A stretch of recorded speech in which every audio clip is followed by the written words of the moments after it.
Bonjour à toutes et tous. Alors voilà, on continue les vidéos donc sur le thème du survivalisme et puis bon bah celle qui s'impose maintenant étant donné que j'ai fait les vidéos pour mon Bob, le sac d'évacuation et pour mon EDC, c'est la base de la survie, c'est le stock alimentaire. Donc stock alimentaire, ça veut dire principalement réserve d'eau, ça c'est vital, c'est la première des choses et ensuite les produits alimentaires qu'on va voir que j'ai ici en stock dans ma cave. Voilà, donc on va tout de suite commencer. Alors, juste petite précision, c'est des réserves d'un survivaliste célibataire. Il va de soi que si vous avez une famille, des enfants, les réserves seront bien sûr plus importantes.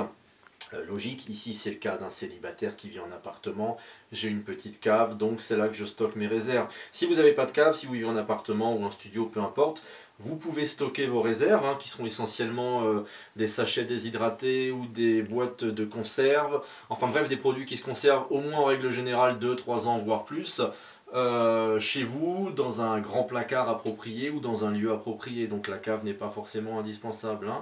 Là c'est pour donner aussi un ordre d'idée. Voilà, juste petite précision, un rappel pour tous ceux qui font des stocks dans le cadre de la survie, de la prévoyance, de l'autonomie et de la résilience alimentaire et autres.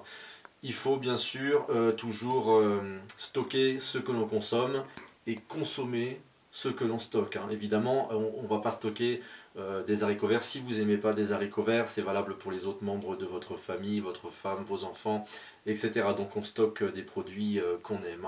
Donc on va voir ici le stock alimentaire très principalement et j'ai aussi un stock de produits de première nécessité. Voilà. On y va, on commence.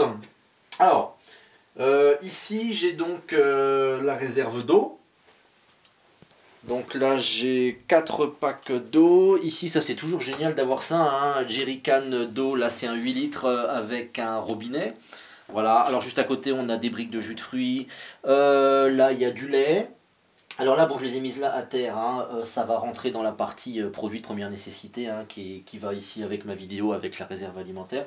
On a deux petites bonbonnes de gaz butagaz, voilà, qui vont en fait avec le réchaud camping gaz qui est là. Donc ça c'est top, c'est le réchaud bleuet Micro Plus.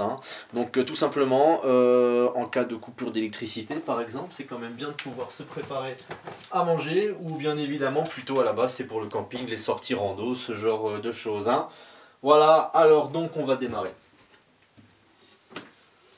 Alors voilà, stock de survie, de résilience alimentaire et de produits de première nécessité d'un célibataire, donc une seule personne, pour je dirais là grosso modo plus ou moins un mois.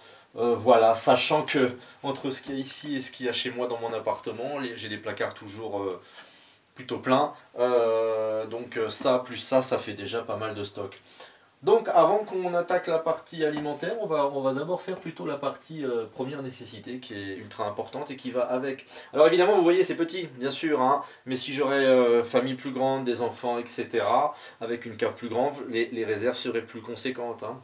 Voilà. Alors ici en haut, super important, des rouleaux de PQ, des mouchoirs. Bon là c'est un set de barbecue.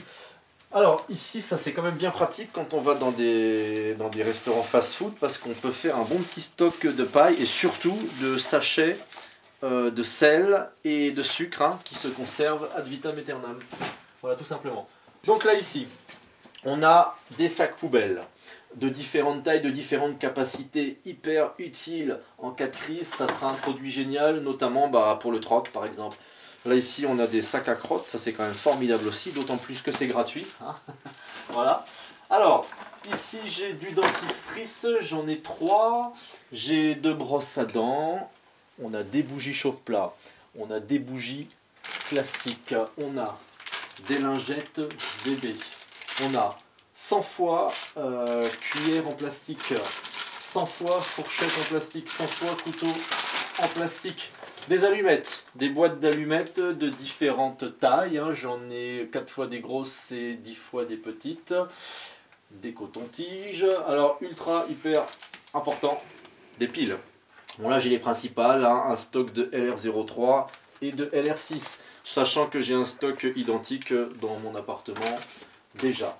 Alors, on a aussi du papier d'aluminium, qui est là-bas derrière, du film alimentaire, des cotons-tiges, oui, j'avais dit. Alors, 3 fois savon de Marseille, produit de base indispensable, hein, évidemment. Voilà. Des éponges, des cure-dents. Bon, ça, c'est une petite serviette en microfibre, hein, je l'ai mise là, voilà. Donc ça c'est bien parce que ça va avec le même concept que le camping-gaz, puisque c'est des tablettes de combustible solide, hein. J'ai le réchaud S-Bit en fait dans mon bob, hein. J'en ai 2 dans mon bob et 2 ici. Voilà, donc ça c'est top, hein, pour la petite popote, pratique. Ici on a de la ficelle Sisal, ah oui c'est 30 mètres, donc il y a du stock. Alors là j'ai de l'alcool à brûler. Alors oui, ici vous voyez pas trop de médicaments, enfin même pas du tout en fait, puisqu'il y a juste de l'alcool à brûler, puisque mon stock de médicaments est tout simplement dans mon appartement, dans une petite armoire dans la salle de bain, donc j'ai pas mal de stock, hein, sans compter la trousse de pharmacie de secours que j'ai dans la voiture. Bon, j'en ai encore une autre petite dans l'appartement, donc il y a de quoi faire.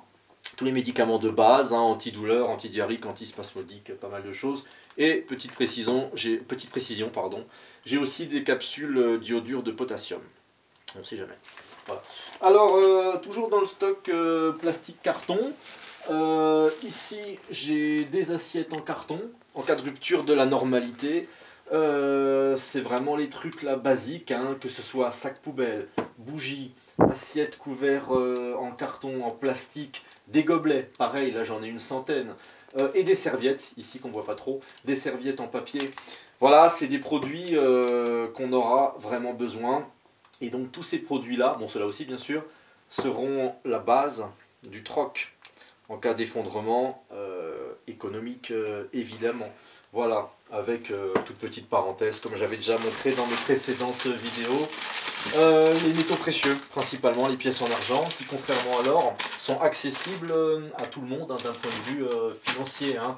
Une 5 francs semeuse en argent, ça coûte aujourd'hui grosso modo 5 €, et ça sera hyper utile pour le troc, quand notre cher euro ne vaudra plus un clou.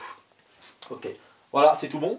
Donc on attaque avec ma petite réserve alimentaire. Alors là, ça c'est fait moi-même, ça a été récolté dans la forêt, c'est des orties que j'ai fait sécher, bourrées de fer. Formidable, 100% naturel, 100% bio. Les orties, hein, toujours récoltées à au moins 80 cm du sol, à cause des déjections du renard, hein. Pour éviter, je crois, c'est la douve du foie, il me semble. Bon, bref, je les ai fait sécher, nettoyer, sécher, voilà. Donc elles sont là, c'est un aliment extraordinaire, hein. L'ortie, c'est vraiment une plante panacée, hein. Oui, et toujours prélever les jeunes pousses, pardon. On continue avec les boîtes de conserve. Alors, donc là, j'ai des grosses boîtes de conserve familiales, raviolis, choucroute, cassoulet de canard, petits salés aux lentilles, des pois chiches, 2 boîtes petits pois carottes. Donc, vous voyez plein de boîtes, hein. Haricots verts, lentilles préparées, flageolets. Là ici le thé, hein, un produit ultra important. Là j'ai 2 boîtes en lyophilisé. Alors le sucre, le plaisir, c'est hyper important. Donc comme vous voyez, des bonbons. J'ai aussi des barres de céréales, des barres de chocolat. Chocolat, c'est formidable, c'est indispensable, très pertinent aussi. Là, j'ai des réserves de paquets de gâteaux, bon, c'est des galettes bretonnes. Alors ça, c'est hyper important, en tout cas pour moi, tout simplement, des cubors, vous voyez, des épices, j'ai du poivre, là derrière j'ai de l'ail, j'ai des herbes de Provence, là j'ai un mélange persillade, grillade. C'est quand même bien, si on doit faire la cuisine, même dans des conditions plus ou moins extrêmes, de manger des aliments qui ont du goût, de se faire plaisir, de garder quand même ce côté plaisir quand on aime la bonne bouffe. Comme moi par exemple, comme vous aussi, peut-être bien. Donc là j'ai des boîtes plutôt genre célibataire individuel, hein. J'ai de la choucroute, saucisse lentilles, et derrière j'ai, oui, confiture de fraises et de la crème de marron. Voilà, donc on va attaquer maintenant l'étagère du bas. Alors ici j'ai de l'oignon, de l'ail, du couscous, de la polenta, des gros paquets de Pâques économiques. J'ai de la farine de blé noir pour faire des galettes de blé noir, 1 kg de sucre, 2 kg de sel. Alors ça, faut le savoir, hein, le sel et le sucre, c'est les 2 produits en cas d'effondrement, hein, quel que soit le scénario, c'est les 2 produits vraiment de base, hein, sel, sucre. Enfin, il y en a d'autres, mais ça, c'est les 2 par lesquels on commence toujours avec l'eau, bien sûr. Là, j'ai des cacahuètes. Alors là, j'ai quand même pas mal de sachets de soupe, donc déshydratées, hein, qui sont prêtes avec de l'eau bouillante, voilà, à consommer. Là, derrière, j'ai du muesli, donc c'est un mélange de céréales. Ah bah là j'ai encore des boîtes, j'aurais pu les mettre là. Bon bref, j'ai des épinards en branche. Là j'ai des petites boîtes encore, c'est du pâté de foie. Donc là ici j'ai le stock pâtes-riz. Donc vous voyez j'ai pas mal de pâtes différentes. Là ici j'ai du riz. Ça, ce que je tiens dans la main, hyper important, hein, de l'huile d'olive en l'occurrence. Ça aussi, c'est un produit de première nécessité de base dans le stock alimentaire. Là, j'ai des petites salades hein, qui sont vraiment très bonnes. Hein. Portions individuelles, c'est top, c'est facilement transportable. Pour un petit repas simple et économique et en plus de bonne qualité. Donc voilà, pâtes, oui, bon bah ça y est. Je crois qu'on a fait le tour. Alors, donc tous ces produits là que vous voyez sont des produits qui vont se conserver au pire des cas, au moins un an et demi, hein, les boîtes de conserve là. Par exemple, je prends celle-ci, donc voilà, donc elle va jusqu'en mars 2016, hein. Donc c'est juste un exemple, voilà. C'est des produits de toute façon qu'on fera tourner, puisque tout ce que j'ai stocké, comme je disais au début de la vidéo, c'est des produits que je consomme, donc c'est ce qu'il faut que vous fassiez aussi. On fait un stock, on le fait tourner, donc il n'y aura aucune perte là-dedans. Tout sera bien sûr consommé. Mais à la base, c'est des produits évidemment qui se conservent 1 an, 2 ans, 3 ans, 4 ans peut-être. Voilà. Donc il y a le temps de voir venir. Voilà, donc je vous conseille à tous, selon vos convictions, moyens aussi, et puis bah place chez vous, si vous avez une cave ou non, ou un grenier, je ne sais trop encore, de faire votre réserve à la fois alimentaire, d'eau potable évidemment, stockée, hein, d'ailleurs les jerrycans comme cette 8 litres hein, ici, qui est quand même bien pratique. Donc voilà, hein, pour la résilience alimentaire, et pareil bien évidemment pour les produits importants de première nécessité. Voilà, qui en cas de crise, d'effondrement économique majeur, après on peut tout imaginer, hein, ou d'autres scénarios plus ou moins catastrophes, mais tout simplement en cas de rupture de la normalité, auront toutes leur importance. Voilà. J'espère que vous avez apprécié cette nouvelle vidéo. Salut!